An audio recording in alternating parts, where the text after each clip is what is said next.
Picture में बहुत अच्छी तरह से देख पा रहे होंगे कि एक जो चरवाहा है ये बहुत सारे पशुओं के समूह को, मतलब किसी एक पशु का जो समूह है उसके साथ जा रहा है उसे चराने के लिए।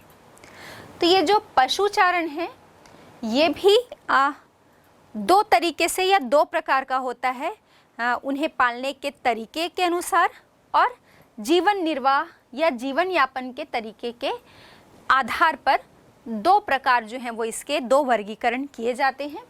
पहला है आपका चलवासी पशुचारण और दूसरा है आपका वाणिज्य पशुपालन। तो सबसे पहले हम देख लेते हैं नोमैडिक हार्डिंग, या जिसे हम चलवासी पशुचारण कहते हैं। इसकी क्या विशेषताएं होती हैं या हम किसे कहेंगे? तो चलवासी पशुचारण जो है ये एक पशुओं पर आधारित हम कहें कि जीवन निर्वाह या जीवन जीने की कला है या जीवन यापन करने की हम कहें कि एक तरीका है। फिर जो प्राचीन जीवन निर्वाह व्यवसाय था उनमें से हम एक इसे मान सकते हैं चलवासी पशुचारण को। फिर इसमें जो चरवाहे होते हैं जो अपने पशुओं के साथ चलते हैं, ये चरवाहे अपने भोजन के लिए, आवास के लिए, कपड़ों के लिए, अपने औजार या उपकरण के लिए और यातायात के लिए ये पर्टिकुलर उसी पशुओं पर ही निर्भर रहते हैं जिनको वो पालते हैं। फिर ये एक स्थान से दूसरे स्थान पर लगातार प्रवास करते हैं। ये एक स्थान पर स्थायी रूप से नहीं रहते हैं। ये पशुओं के साथ, अपने पशुओं के समूह के साथ एक स्थान से दूसरे स्थान की तरफ प्रवास करते रहते हैं। इसी कारण और इनके एक स्थान पर निवास नहीं करने के कारण, या हम कहें कि एक स्थान से दूसरे स्थान पर जाने के कारण ही हम इन्हें चलवासी कहते हैं। चलवासी चरवाहे या इस व्यवस्था को चलवासी पशुचारण के नाम से जानते हैं, क्योंकि जब ये किसी एक स्थान पर रहते हैं और वहाँ पर की घास जो है वो समाप्त हो जाती है, ख़त्म हो जाती है, तो वो अपने पशुओं के समूह को घास की या चारे की व्यवस्था के लिए उस स्थान पर लेके जाते हैं जहाँ पर उन्हें प्राकृतिक रूप से चारागाह उपलब्ध होता है। और मैं फिर से बोलना चाहूँगी कि इसी कारण से इन्हें चलवासी भी जो है वो कहा जाता है, या इस व्यवस्था को चलवासी पशुचारण कहा जाता है। अब इस चलवासी पशुचारण के प्रमुख पशु कौन कौन से होते हैं, तो हम देखते हैं। हम फिर से अलग अलग जलवायु क्षेत्र की बात कर रहे हैं। तो जलवायु क्षेत्र में भी आपके सामने ये पृथ्वी या ग्लोब आपको नज़र आ रहा होगा, या मैं कहूँ ये पूरा नक्शा विश्व का आपको नज़र आ रहा होगा। इसमें उष्णकटिबंधीय क्षेत्र है ना, यहाँ पर, या मैं कहूँ कि पर्टिकुलर एक महाद्वीप की बात कर रही हूँ, तो अफ्रीका का उष्णकटिबंधीय क्षेत्र जो है, या उष्णकटिबंधीय अफ्रीका, ये आपको मानचित्र पर बहुत अच्छी तरह से नज़र आ रहा होगा। तो उष्णकटिबंधीय अफ्रीका में गाय और बैल जो हैं ये प्रमुख पशु होते हैं जिन्हें यहाँ पर पाला जाता है। फिर दूसरा है आपका सहारा और एशिया का मरुस्थल। सहारा आपके अफ्रीका के रेगिस्तान है, अफ्रीका का हम ये कहें पूरे विश्व का सबसे बड़ा मरुस्थल है। और इसके साथ ही साथ एशिया का जो मरुस्थल है, फिर हम चाहे बात कर लें हमारे भारत के ही थार मरुस्थल की, है ना, तो यहाँ पर इन मरुस्थलीय क्षेत्रों में भेड़ और बकरी और इसके साथ ऊँट जो है वो विशेष रूप से इन्हें पाला जाता है। फिर तिब्बत और एंडीज के जो पर्वतीय भूभाग हैं, मतलब विश्व के जितने भी पर्वतीय भूभाग हैं उनमें भी जो तिब्बत और एंडीज का पर्वतीय भूभाग है वहाँ पर याक और लामा, ये दो पशुओं का पालन किया जाता है। इसके बाद आर्कटिक, जो हम बहुत ठंडे क्षेत्र की बात करते हैं, तो पूरा आपका नीचे हम दक्षिणी गोलार्ध में आर्कटिक महाद्वीप, या आर्कटिक के अलावा जो उत्तर का उप उत्तरी भूभाग है या आर्कटिक क्षेत्र है, यहाँ पर हम देखते हैं कि जो एस्किमोज हैं, यहाँ पर एक एस्किमोज जनजाति मिलती है। ये एस्किमो जो जनजाति है ये रेंडियर जो है पशु, इनको पालते हैं। और रेंडियर जो है वो एस्किमो की स्लेज गाड़ी होती है, इन स्लेज गाड़ी को खींचते हैं। इस पिक्चर में भी आपको साफ नज़र आ रहा होगा, जो रेंडियर हैं वो स्लेज गाड़ी को खींचते हुए कैसे क्षेत्रों में, ध्रुवीय या बहुत ही ठंडे शीत प्रदेशों में। तो ये प्रमुख पशु हो गए जो चलवासी पशुचारण के अंतर्गत जिन पशुओं को पाला जाता है। तो विश्व के प्रमुख चलवासी पशुचारण के क्षेत्र हम देखते हैं। सबसे पहले हम उत्तरी गोलार्ध की बात कर लेते हैं। तो उत्तरी गोलार्ध में जो उत्तरी अफ्रीका है, उत्तरी अफ्रीका के अटलांटिक तट से होता हुआ ये जो पूरा क्षेत्र है, यहाँ पर आप देख पा रहे होंगे अरब प्रायद्वीप, और अरब प्रायद्वीप में जो अरब का मरुस्थल है, यहाँ से होता हुआ मंगोलिया, और मंगोलिया से आगे होता हुआ ये पूरे चीन के मध्य हिस्से या मध्य चीन तक चला जाता है। उसके बाद दूसरा प्रमुख क्षेत्र हम देखें तो जो यूरोप और एशिया का पूरा टुंड्रा प्रदेश है, यूरोप और एशिया या यूरेशिया का जो उत्तरी क्षेत्र है, ध्रुवीय क्षेत्र जिसे हम टुंड्रा प्रदेश कहते हैं, ये भी प्रमुख रूप से चलवासी पशुचारण के प्रमुख क्षेत्र हैं। फिर हम दूसरा बात कर लेते हैं दक्षिणी गोलार्ध में। तो दक्षिणी गोलार्ध में हम देखें तो दक्षिण पश्चिमी अफ्रीका, यहाँ पर आपको पता होगा प्रमुख रूप से जो है कालाहारी और नामीबिया का मरुस्थल है इस क्षेत्र में। तो दक्षिण पश्चिमी अफ्रीका और उसके बगल में हम देख रहे हैं मेडागास्कर, एक छोटा सा द्वीप है मेडागास्कर द्वीप, मेडागास्कर जिसे मालागासी के नाम से भी जानते हैं। तो ये दो प्रमुख क्षेत्र हैं जहाँ पर चलवासी पशुचारण का कार्य जो है वो किया जाता है। अब हम देखते हैं कि इसकी प्रमुख विशेषताओं में सबसे प्रमुख विशेषता ये जो है कि ये चारे और जल की खोज में, ये जो चरवाहे हैं जो आपको नज़र आ रहे हैं, ये एक स्थान से दूसरे स्थान की तरफ जाते हुए नज़र आ रहे हैं आपको। और ये किस लिए जा रहे हैं? चारे की, चारागाह की खोज में और जल की खोज में। एक जगह पर जहाँ पर ये रह रहे हैं, वहाँ पर जब घास या चारा जो है पशुओं के लिए समाप्त हो जाता है या पानी की कोई व्यवस्था नज़र नहीं आती, तो ये इसकी खोज में अपने पशुओं के साथ दूसरे स्थान की ओर, जहाँ पर इन्हें चारागाह उपलब्ध हो, घास भूमि उपलब्ध हो, वहाँ पर प्रवास कर जाते हैं। और कई स्थान पर तो हम देखते हैं कि ये मौसम के अनुसार जो है वो प्रवास करते हैं, और जहाँ पर ये मौसम के अनुसार प्रवास करते हैं तो उसे ऋतु प्रवास कहा जाता है। एक बहुत ही इम्पॉर्टेंट क्वेश्चन बनता है ये आपके बोर्ड परीक्षा के हिसाब से, और इसे अति लघुत्तरीय प्रश्न के रूप में भी पूछा जा सकता है आपसे कि ऋतु प्रवास किसे कहा जाता है, या फिर आपसे इस तरीके से भी पूछा जा सकता है कि ऋतु प्रवास जो है वो कौन कौन सी जनजातियाँ ऋतु प्रवास करती हैं। तो सबसे पहले हम देख लेते हैं कि ऋतु प्रवास क्या है। तो जब किसी क्षेत्र में कोई जनजाति या मानव समुदाय जो है वो अपने पशुओं के साथ मौसम के अनुसार प्रवास करता है। अभी कैसे प्रवास करता है तो इसको हम थोड़ा समझ लेते हैं। यहाँ आप देख पा रहे होंगे एक पर्वतीय क्षेत्र आपको नज़र आ रहा है, और इस पर्वत की चोटी के नीचे हम जाते हैं तो एक घाटी, और घाटी के बाद एक हमको समतल मैदानी क्षेत्र भी नज़र आ रहा है। तो हम क्या देखते हैं कि जब शीत ऋतु होती है या ठंड का मौसम होता है, तो ठंड के मौसम में इस पूरे पर्वतीय क्षेत्र में ये जो पर्वतीय क्षेत्र है ये बर्फ़ से ढक जाता है, बर्फ़ से आच्छादित हो जाता है। तो वहाँ पर चारागाह भूमि या घास जो है वो वहाँ पर रहने वाली जो जनजाति है उन्हें चारागाह भूमि उपलब्ध नहीं हो पाती, क्योंकि पूरा जो धरातल है वो बर्फ़ से ढक जाता है। तो शीत ऋतु में ये जो जनजातियां हैं वो क्या करती हैं, निचले घाटी जो क्षेत्र होते हैं या मैदानी क्षेत्र की तरफ प्रवास कर जाती हैं। और ठीक इसके विपरीत जब ग्रीष्म ऋतु होता है, जब इन पर्वतीय क्षेत्रों की जो बर्फ़ है ये पिघल जाती है, तो वापस ये अपने क्षेत्र की तरफ मैदानों से या घाटी क्षेत्रों से इन पर्वतीय क्षेत्रों की तरफ जो है वो प्रवास कर जाते हैं। तो ऋतु के अनुसार प्रवास हो रहा है। शीत ऋतु में पर्वतीय क्षेत्र से निचली घाटी या मैदानी क्षेत्रों की तरफ, और ग्रीष्म ऋतु या गर्मी के मौसम में निचले घाटी या मैदानी क्षेत्र से ऊंचे पर्वतीय क्षेत्रों की तरफ जो है ये प्रवास करते हैं।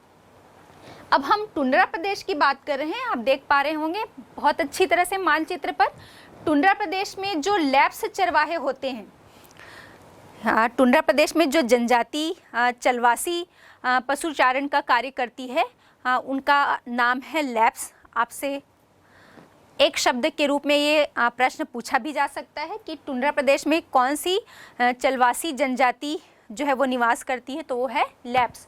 तो टुंड्रा प्रदेश की जो लैप्स चरवाहे हैं या लैप्स जो जनजाति है, ये गर्मी के मौसम में उत्तर की ओर मतलब ऊंचे पर्वतीय क्षेत्र की तरफ प्रवास करती है, उच्च अक्षांशों की तरफ, और वहीं जब शीत ऋतु या ठंड का मौसम होता है तो ये दक्षिण की तरफ आ जाती है या निम्न अक्षांशों की तरफ आ जाते हैं, जहाँ पर कोड़धारी वन जो है पाए जाते हैं। इन वनों की तरफ ये प्रवास करते हैं। ठीक इसी प्रकार हम अपने भारत में भी देखते हैं। हमारे भारत में भी पूरा जो जम्मू कश्मीर का क्षेत्र है, हिमाचल के पर्वतीय क्षेत्र हैं या पूर्वोत्तर राज्यों में जो पर्वतीय क्षेत्र हैं, यहाँ पर भी जो है वो चलवासी जनजाति निवास करती है, जो चलवासी पशुचारण का कार्य करती है। और इसमें भी हम प्रमुख रूप से देखें, गुज्जर है, बकरवाल है, ये जनजातियाँ आपको बहुत अच्छी तरह से इस मानचित्र पर इस पिक्चर के माध्यम से नज़र आ रही होंगी। जो मैं कह रही हूँ, गुज्जर, बकरवाल, गद्दी और भोटिया, ये प्रमुख भारत की जो है चलवासी पशुचारण करने वाली जनजातियां हैं।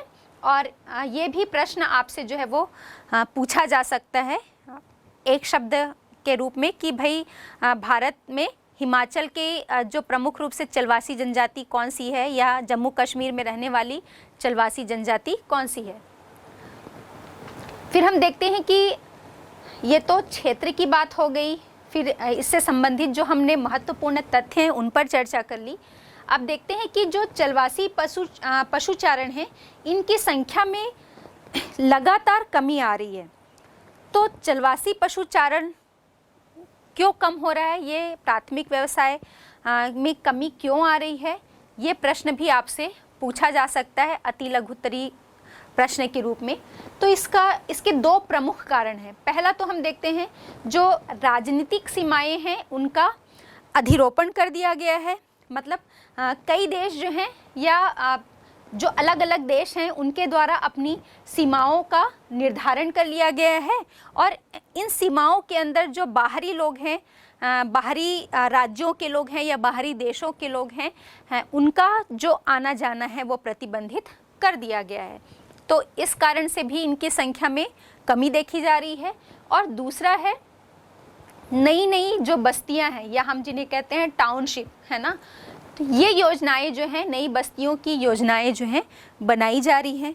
तो ये जो टाउनशिप प्लानिंग की जा रही है, तो क्या हो रहा है कि पहले जहाँ पर चारागाह भूमि थी या जो घास भूमियाँ हमें मिलती थी, इन चारागाह भूमियों में या घास भूमियों में अब जो नए नए उद्योग स्थापित कर दिए गए हैं, आदिवासी क्षेत्र मतलब बस्तियाँ बसा दी गई हैं। मतलब चारागाह भूमियों का दूसरे चीज़ों में या उनका जो भूमि उपयोग है वो अलग कार्यों के लिए किया जा रहा है, जिसके कारण जहाँ पहले चारागाह थे अब वो दूसरे कार्यों में संलग्न हो गई है वो भूमि। तो चारागाह भूमि में निरंतर कमी होती जा रही है। इस कारण से भी जो है ये चलवासी पशुचारक जो हैं इनकी संख्या में हमें लगातार कमी देखी जा रही है। अब हम देखते हैं कि पहला जो पशुचारण के भी हमने दो वर्गीकरण देखे थे। पहला चलवासी पशुचारण, जिस पर हमने अभी विस्तृत रूप में चर्चा की, बात की। अब दूसरा है ये आपका व्यापारिक पशुपालन। तो जो हम चलवासी पशुचारण की बात किए थे उसके एकदम विपरीत होता है आपका व्यापारिक पशुपालन, जहाँ चलवासी पशुचारण में जो पशुपालक हैं, जो पशुओं को पालते हैं, वो स्थायी रूप से निवास नहीं करते, एक स्थान से दूसरे स्थान की तरफ लगातार प्रवास करते रहते हैं। ठीक उसी प्रकार हम कहें ठीक इसके विपरीत जो वाणिज्यिक पशुपालन का कार्य किया जाता है या वाणिज्यिक पशुपालन होता है, ये वाणिज्य के आधार पर या व्यवसाय के आधार पर, व्यापार के आधार पर पशुपालन इसमें किया जाता है। और ये पशुपालन जो है वो पूंजी प्रधान होती है। मतलब इसमें जो पशुओं का पालन किया जाता है, पशुओं को पाला जाता है, वो इन पशुओं से प्राप्त पदार्थों के लिए इन्हें पाला जाता है। जैसे कि पशुओं से दूध प्राप्त किया जा रहा है, उन दूध से बने जो प्रोडक्ट हैं, उत्पाद हैं, वो बनाए जा रहे हैं। उन पशुओं के दूध से बने प्रोडक्ट तो उपयोग किए ही जाएंगे, उन्हें बाजार में बेचा जाएगा और आय प्राप्त की जाएगी। और साथ ही साथ जो ये पशु हैं, उनकी खालों के लिए, उनकी हड्डियों का उपयोग करने के लिए, उनके दांतों के उपयोग करने के लिए भी इन्हें पाला जाता है। जैसे कि आपके पर्वतीय क्षेत्रों की हम बात कर लें तो जो पर्वतीय क्षेत्र हैं वहाँ पर जो याक और लामा या भेड़ें जो पाली जाती हैं, ये ऊन के लिए पाले जाते हैं, है ना, उनसे ऊन प्राप्त किया जाता है। तो व्यापारिक पशुपालन के अंतर्गत हम देखेंगे कि जो भी पशुपालन या जिस पशु को भी पाला जाता है वो पूंजी प्रधान होता है, या हम कहें कि व्यापार या व्यवसाय के दृष्टिकोण से उन पशुओं को पाला जाता है और उनसे जो भी प्रोडक्ट प्राप्त होते हैं, जो चीज़ें प्राप्त होती हैं, उन्हें बेचकर आय जो है वो प्राप्त किया जाता है, क्योंकि ये व्यापार या लाभ कमाने के उद्देश्य से किया जा रहा है, या ये पशुपालन जो है वो पूंजी प्रधान है। अब इसमें इसकी क्या क्या विशेषताएं होती हैं, तो हम देखें कि आप इस पिक्चर में देख पा रहे होंगे कि कुछ पशुओं का जो समूह है ये एक स्थान पर ही यहाँ पर एक साथ दिखाई दे रहे हैं और इसके चारों तरफ जो है वो बाड़ेबंदी कर दी गई है। अब ये बाड़ेबंदी जो है वो लकड़ी से, पत्थरों से या ईंटों से, किसी भी पदार्थ से या किसी भी मटेरियल के माध्यम से की जा सकती है, लेकिन बाड़ेबंदी करके इन सभी पशुओं को एक साथ रखा जाता है। तो घेरा बना दिया गया है, उसके चारों तरफ जहाँ पर ये पशु रह रहे हैं दीवार खड़ी कर दी गई है, जिसे बाड़ेबंदी कहते हैं। ये भी एक छोटा सा प्रश्न बनता है कि बाड़ेबंदी क्या है। तो पहली बात तो हम ये देख रहे हैं पिक्चर के माध्यम से कि बाड़ेबंदी कर इन पशुओं को एक साथ रखा जा रहा है। तो इसकी एक विशेषता तो ये है कि एक निश्चित क्षेत्र में और एक विशाल क्षेत्र में, जिसे हम कई बार फार्म भी कहते हैं, यहाँ पर पशुओं को रखा जाता है या पशुओं का पालन किया जाता है। फिर हम देखें कि चारे की व्यवस्था के लिए जैसे चलवासी पशुचारण एक स्थान से दूसरे स्थान पर प्रवास करते थे, लेकिन व्यापारिक पशुपालन में चारे की जो व्यवस्था है वो उसी स्थान पर उन पशुओं के लिए की जाती है। तो हम देखते हैं कि ये पशु जो हैं, इन पशुओं को वैज्ञानिक तरीके से पाला जाता है और इनकी जो है विशेष देखभाल भी की जाती है। जैसे वैज्ञानिक तरीकों में इन पशुओं के देखरेख के लिए इन पशुओं के प्रजनन का जो है वो ध्यान रखा जाता है। इनमें जो होने वाली बीमारियां हैं उनको नियंत्रित करने के लिए, उस बीमारी से बचाने के लिए जो अलग अलग तरीके हैं वो यहाँ पर अपनाए जाते हैं। इनकी प्रजनन दर को बढ़ाया जाता है या प्रजनन में सुधार के लिए प्रजनन का कार्य किया जाता है। जो इनकी नस्ल में सुधार का कार्यक्रम जो है ये अपनाया जाता है। तो जो भी इन पशुओं को पाला जाता है या पालन का कार्य किया जाता है, उनमें सभी तरह से वैज्ञानिक तरीके जो हैं वो अपनाए जाते हैं। हाँ, आपके लिए एक छोटा सा प्रश्न बन सकता है, अभी हमने जो बात की थी कि इन पशुओं को एक बाड़े के अंतर्गत या हम कहें कि दीवार का एक घेरा बनाया जाता है और उसके अंतर्गत रखा जाता है, जिसे हम फार्म भी कह रहे हैं। और इसे जो उत्तरी अमेरिका है, उत्तरी अमेरिका के प्रेरी में जब पशुओं को इस तरीके से रखा जाता है तो वहाँ पर उसे रेंज और पंपास में एस्टेंसिया के नाम से जाना जाता है। इस रेंज को या बाड़ों को प्रेरी में रेंज और पंपास में एस्टेंसिया। तो ये छोटा प्रश्न एक बन सकता है बोर्ड परीक्षा के हिसाब से। अब हम आगे बढ़ते हैं कि भाई ये जो वाणिज्य पशुपालन किया जाता है इसमें विशेष रूप से उन्हीं पशुओं को पाला जाता है जो वो क्षेत्र जो है जिन पशुओं के लिए अनुकूल है उन्हीं का ही पालन उस क्षेत्र में किया जाएगा। जैसे हम व्यापारिक पशुपालन के अंतर्गत देखें या वाणिज्य के हिसाब से व्यापार के हिसाब से किन पशुओं को पाला जाता है, तो इसमें प्रमुख रूप से गाय है, बैल है, भेड़ है, बकरी है और घोड़े।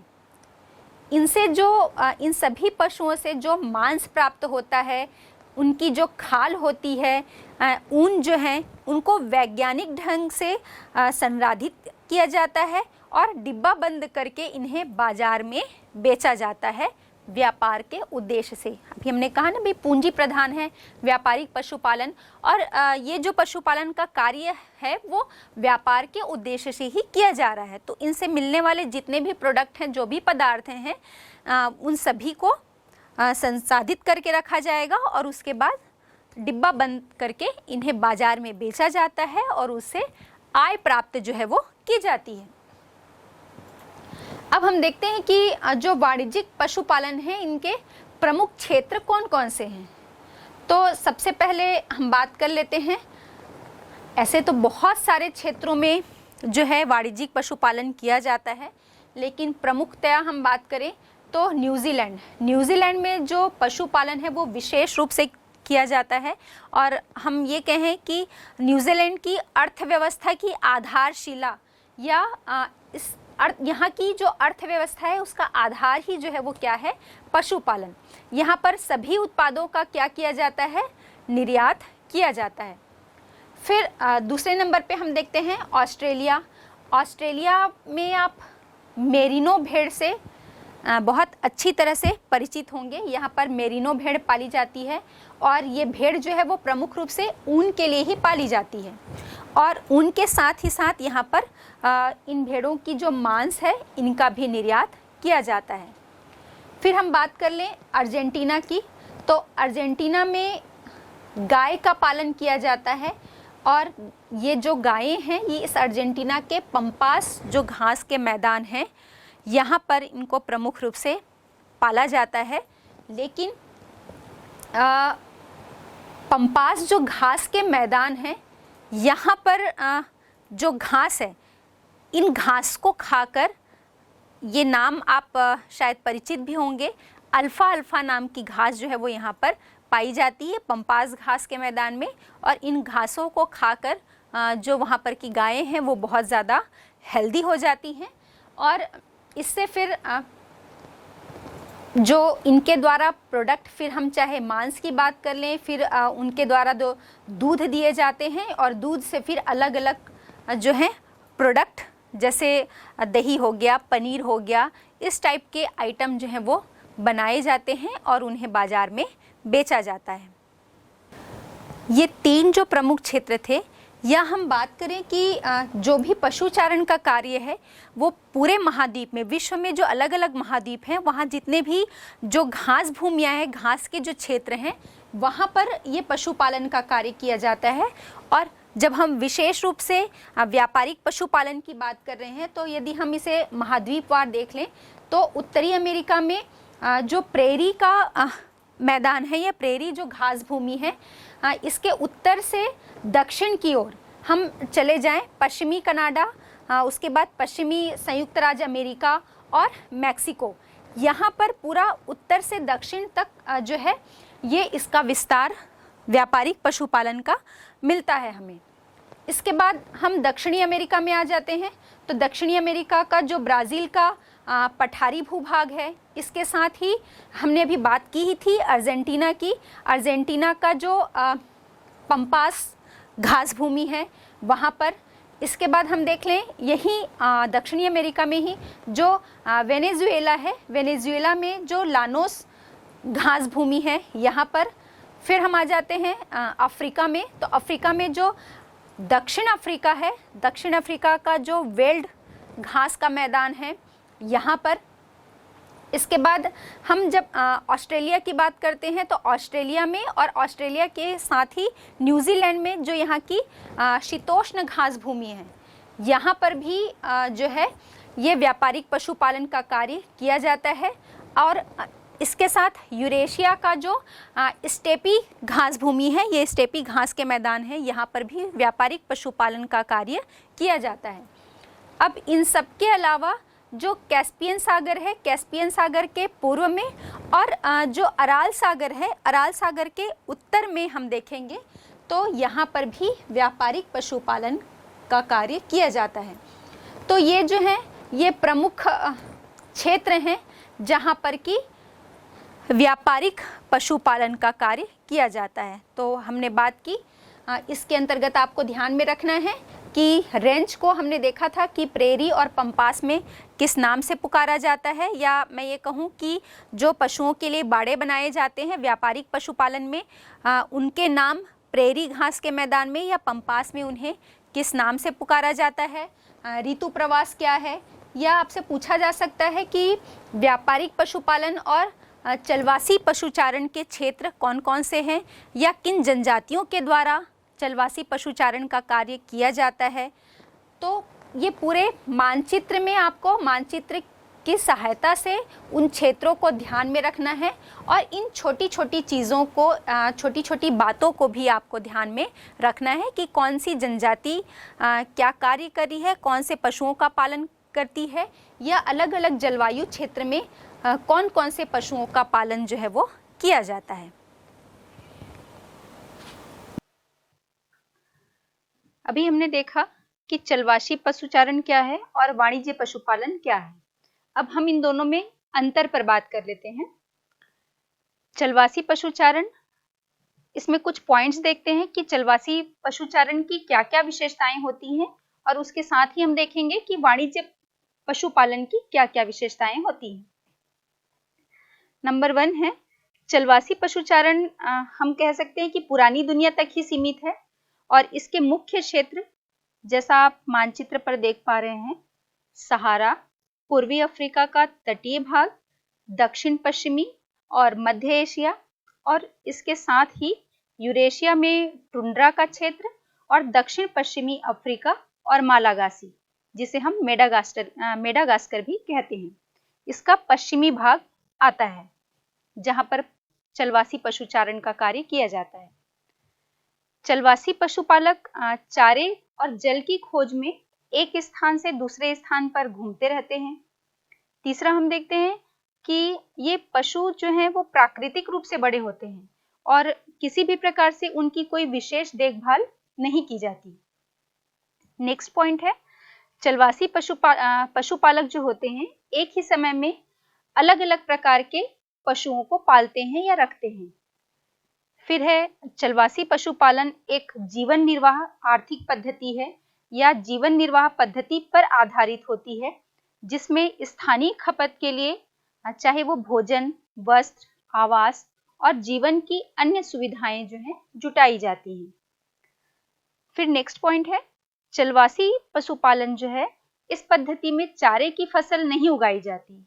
जो प्राकृतिक रूप से चारागाह उपलब्ध होते हैं चलवासी पशुपालन में जो पशु पाले जाते हैं ये पशु पूरी तरह से या पूर्णतः प्राकृतिक रूप से उगने वाली जो घास है उसी पर निर्भर रहते हैं।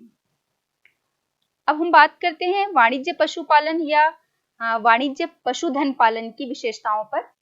तो जैसा हमने देखा कि चलवासी पशुचारण किन क्षेत्रों में मिलते हैं, तो उसी प्रकार हम देखते हैं कि वाणिज्य पशुधन पालन है वो प्रमुख रूप से विश्व में उत्तरी अमेरिका के प्रेरी, मध्य अमेरिका के लानोस, दक्षिण अमेरिका के पंपास, दक्षिण अफ्रीका के वेल्ड और ऑस्ट्रेलिया के डाउन्स तथा न्यूजीलैंड के जो घास स्थल है वहां पर इस प्रकार का पशुपालन का कार्य किया जाता है। हम ये कह सकते हैं कि चलवासी पशुचारण जो है वो पुरानी दुनिया तक सीमित था, तो वाणिज्य पशुधन पालन जो है ये मुख्य रूप से नई दुनिया में प्रचलित है। फिर इसका दूसरा पॉइंट है वाणिज्य पशुधन पालन एक निश्चित स्थान पर बाड़ों में किया जाता है और उनके चारे की व्यवस्था भी उसी स्थान पर स्थानीय रूप से की जाती है। नेक्स्ट है, पशुओं को वैज्ञानिक पद्धति के अनुसार पाला जाता है, उनकी विशेष देखभाल की जाती है। वहीं हमने चलवासी पशुचारण में देखा था कि वो प्राकृतिक रूप से बढ़ते हैं, उनकी कोई विशेष देखभाल नहीं की जाती। फिर नेक्स्ट पॉइंट है वाणिज्य पशुधन पालन। उसी विशेष पशु को पाला जाता है जिसके लिए वो पर्टिकुलर जो एरिया है या जिस क्षेत्र पर वो पशुपालन का कार्य किया जाता है वो उस पशु के लिए अनुकूल होता है। फिर नेक्स्ट है वाणिज्य पशुधन पालन में दूध, मांस, ऊन, खाल आदि का उत्पादन किया जाता है और ये जो उत्पादन से प्राप्त होते हैं ये सारी चीजें, इन सभी को अन्य क्षेत्रों के साथ व्यापार किया जाता है। लेकिन चलवासी पशुपालन में हमने देखा था कि वहां जो पशुपालन का कार्य होता है वो जीवन निर्वाह के लिए या मूलभूत आवश्यकताओं की पूर्ति के लिए किया जाता था। वाणिज्य पशुधन पालन में प्राकृतिक घास की कमी होने से, यदि वहां पर प्राकृतिक रूप से घास की कमी हो जा रही है तो इस स्थिति में चारे की जो विशेष रूप से फसलें वहां पर उगाई जाती हैं और चारे के लिए फसल की व्यवस्था की जाती है। लेकिन चलवासी पशुपालन में हमने देखा था कि वो पूरी तरह से प्राकृतिक रूप से उगने वाली घास पर निर्भर थे।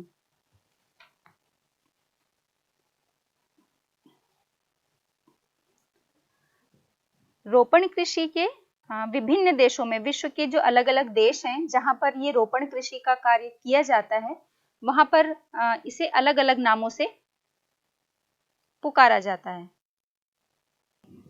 हाँ, स्थानांतरित कृषि को विश्व के अलग अलग देशों में विभिन्न नामों से पुकारा जाता है।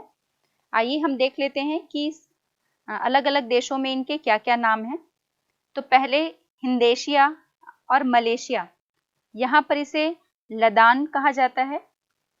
हमारे उत्तर पूर्वी भारत में झूमिंग नाम से जाना जाता है। फिलीपाइंस में चेनगिन, मध्य अमेरिका और मैक्सिको में मिल्पा, वियतनाम में रे, वेनेजुएला में कोनुको, ब्राजील में रोका और जायरे नदी की घाटी और इसके साथ ही मध्य अफ्रीका में इसे मसोले के नाम से जाना जाता है।